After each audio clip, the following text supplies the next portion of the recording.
we're fine with the shift here, number 2. The shift was very easy to see because it went from being at 0, 0 to being at 0, 3. Dot, dot, dot, dot, dot, dot, dot, dot. So how far did it shift? Up by? Yeah, up by 3. 3. So again, most of you guys did not have issues with that. When we were talking about just picking the thing up and moving it, that was not the issue. The issue seemed to be, again, with how could we tell what the vertical stretch or the horizontal stretch happened to be. Here's the way to tell. What is the slope of this line? Because this is what's going to be affected by the stretch compression. We have a slope of 1. Okay, obviously it's easier with the straight lines than the curvy lines. But here, if we're looking at the slope of the original function, that slope is 1. Those of you guys who have the paper in front of you, what is the slope of the new dotted line? And you can look at yours too. Thank you. And you can also look at yours too. Oh, there. Which one, this one? Yes. 1/3. Really? I thought it was 1/2. It's 1/2. Oh. Wrong answer. You seem so confident too. So Yeah. if we're counting again, it's just a straight line. We count our rise over our run. We go up 1, we go over 2. So how much did it change? 2. And did it get flatter or? Flatter. It got flatter. So we could say it's a vertical compression, which means our A would be 1/2. That would be an acceptable answer when we're doing the equation. Yes. Or if you wanted to do the horizontal one, it would be a horizontal stretch by 2, which would mean we'd have a B value of 2. Either one would be perfectly fine. Oh. Okay, that's up to you. But this is how you, again, I'm not giving you these problems. I have not seen this be an IB problem where they give you the picture and they ask you to find it. Wait. It's either giving it to you in words or asking you to describe an equation in words. Okay. But this is how we would find them. Is that why in number 8 it's 1/3 instead of 3 because they use compress? That's what I assumed. And that's what I said, yeah, having it outside, it depends on them. Oh, no, that should, I told you, they're using the words differently than I Yeah. did, which is tough.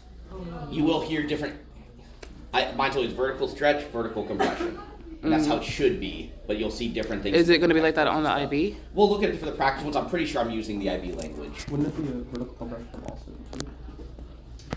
Well, So you, when he's so you get talking, either so or. he can see You could the do hand either the movement. vertical compression. He talks I'm like calling this it gets 1/2 because it translates to a 1/2 in the equation. But it is a compression by a factor of 2. Okay. But we would write a compression of 2. If I was writing this out, it'd be 1/2 out in front of the whole equation. But yeah, terminology-wise, vertical compression by 2 means the same thing. Okay.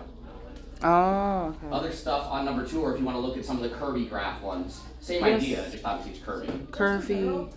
When it says like by a factor of, that factor of will always be a whole number, it would never be a fraction. I think on the homework they did always whole numbers. I'm fine saying it's a compression by 1/2.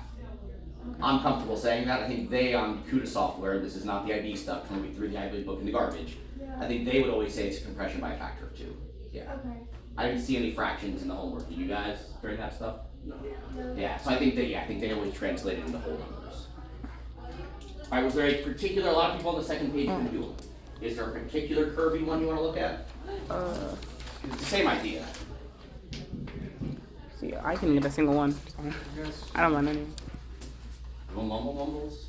I guess like Oh, okay. it's hard to distinguish. I feel. They are. Like, they're very hard to see. I think that's one of the reasons IB doesn't put them on there, is because if you just can't see them, that's oh, 12 not curvy. Oh. Okay, then. But what? It has 12 would like be the 2 same idea. You find lines. the slope and the slope. It's just weird to see the. I don't know. I couldn't understand. Actually, the slopes are the same. They're both 1. So you just have a negative, you just have a flip. Alright, so anybody else got a curvy suggestion? 10. 10 looks nice and curvy, huh? I mean, I wouldn't say nice, but. Well, okay, well, sorry that that's some. Alright, so 10 you've got cubits, or at least it certainly looks like a cubic. Rule 16. That goes like that. I would just count corner box to corner box. I don't like to deal with fractions in the graph because you can't tell. So we have it at 0, 0. What's the next corner that it hits? 1. 1, 1. Yeah. So we go from 0, 0 to 1, 1. So the slope is 1. Not really, but for our purposes, we wanted to say that, sure. It's probably just X. Alright, for the dotted curvy line, let's look in the middle. Where does the middle seem to hit? 0, -1. 0, -1. And where's the next thing it hits? 1 negative 2 negative 1. I see I 2, mean, 0. 2, 0. Okay, let's just say 2, 0. So here you go back. So let's look at those two slopes. The first one went over 1, up 1. Which, and again, I'll put m in quotes. It's not the actual slope, but it's how far the thing is moving. How far is this guy moving? So, Over how much? No. Over how much? 2 and up. 1. So slope of 2. So what's our factor going to be? 1/2. Well, some kind of factor of 2. And then we have to ask: is the thing getting skinnier or fatter? Getting fatter. It's getting fatter. So we could say vertical compression of 2. So we could have an a value of 1/2, or we could say that b equals 2. Either one of those would be fine. Which one does the answer key give it? They give B. B, B, Or either or A. Whichever one's 1/2. Okay, the 1/2 out in front, which is obviously fine. She's right in that classroom right there. I can hear you through the wall. I'm through the wall. I'm in your former room. Or like, or, I mean, is it because the B is 1/2? Wouldn't it be B 2? Because it's stretching. It should be a few. If I had the thing, we would just wrap it and see if it hit or not. Get out the way. Eroding the shot.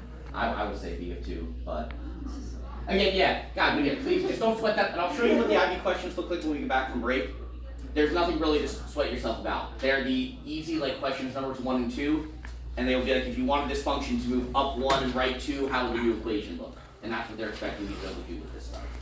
Except, of course, for the trig functions, which I told you for the trig functions, we're going to spend a whole week doing that unit, because then they do expect you to translate from the graph to the equation and stuff like that. Wait, so you said they're going to be easy like 1 and 2, so we're gonna have to find out like the Oh, factors. sorry, not like 1 and 2 in your homework. Oh. Remember on the IB exam, the earlier questions are easier and Oh. shorter? That's what I meant by 1 and 2. So- It'll be like the first 2 questions on your actual IB exam will be those, when they show up. Do we have to know like what we did there, like with the slow finding the factors and stuff?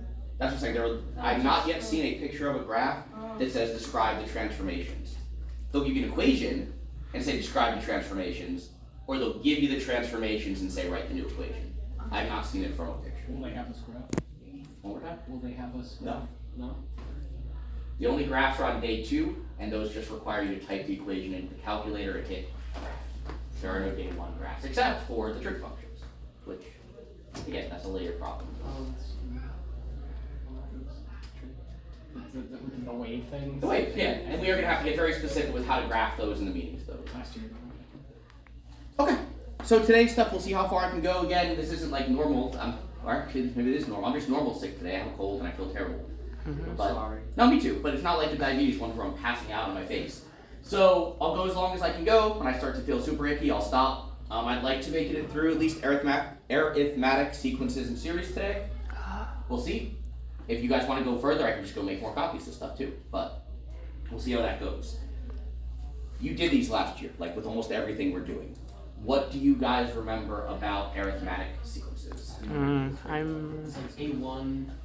There is an A1 in there. Not just Yeah, mistakes. isn't it like one is addition and the other one's multiplication? Well, so when I say an arithmetic sequence, could one of you guys give me an example of an arithmetic sequence? how many possibilities there are or something? No, Or like that's the adding. binomial stuff. 2, 4, 6, 8, 10. Like Mm. Yeah. Yeah, and so how do we know that this is an arithmetic sequence? Because it's by Consistently increasing. adding, it's by addition. Or Uh, what's the other option other than addition? Subtraction. Yeah, so we can tell that each of the numbers, as we're going through the list of numbers, remember sequence, and this is the first part, sequence is just a list of numbers. You are not doing anything to the numbers, you are just literally listing the numbers in a sequence. And we can tell there's a mathematical way to write it too, and I'll write it. IB doesn't use A's, they use U's. Sorry if you got used to A's last year. But U n plus 1 Oh, wait. minus Oh, shit. un equals e. This is the mathematical way of saying this is happening. We'll talk about what that means. What is that really saying? What was D again? D is difference or distance. Oh, D. So like, Does it can also mean difference? You say that, difference? Yeah, it's a difference or distance, absolutely. it's just saying a number plus Well, I mean, the number, like, one above the number. So let's say I picked 8. Right. 8 minus which number? It would be 8 minus 6. Yeah, this is saying if I take any number and I subtract the number before it, Mhm. because remember, these are talking about the place in the system. So if I take the 5th number and I subtract the 4th number, I'm gonna get this number. If I take the 100th number minus the 99th number, I'm getting the exact same number. That's our definition for something being an arithmetic sequence. Whenever I take those two numbers that are next to each other and I subtract the bigger minus the smaller, I consistently get that same number. D is the number we use in the formula to describe, again, I've heard both different ways, either the distance between the numbers, which makes sense, is how far apart the numbers are, or the difference, because obviously we're subtracting. But that's our definition, that's how you can tell. It does have to be consistent. So when you see a sequence of numbers, please don't just try the first two. And they go, this minus this is this. You do have to make sure that for every number in the sequence that holds true. Because what's the other thing that we do see frequently that we're not adding or subtracting, we are... Multiplying, dividing. Yeah, so you have to make sure it's arithmetic. And then option C, they might give you one that's neither. So you do have to check every number in the sequence, make sure it's consistently adding or subtracting the same number, or consistently multiplying and dividing the same number. That's what makes it an arithmetic sequence.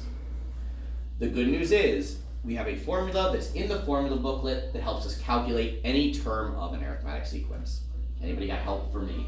How do we find the nth term of an arithmetic sequence? It's the first term, Very nice. Let me give you a plus sign there. and that's all I got. Give him some help, he got far. Oh, N minus 1 times. D. Hey, there we go. Very nice. Alright, so there is our formula for finding any random term and an arithmetic sequence. So obviously in terms of variables, they can give you different amounts of variables. We have a total of 1, 2, 3, 4 variables in the problem. If they give you any 3 of these, you guys can solve that equation for the 4th one, and then it's just going to require some, algebra-y skills to get the missing one. Let's try one of those real quick just to make sure that your brains are working and all that good stuff, and you'll try to see plenty more of those today. So find 100th term of 7, 4, 1, negative 2, dot, dot, dot. All in, and that'll give you 100.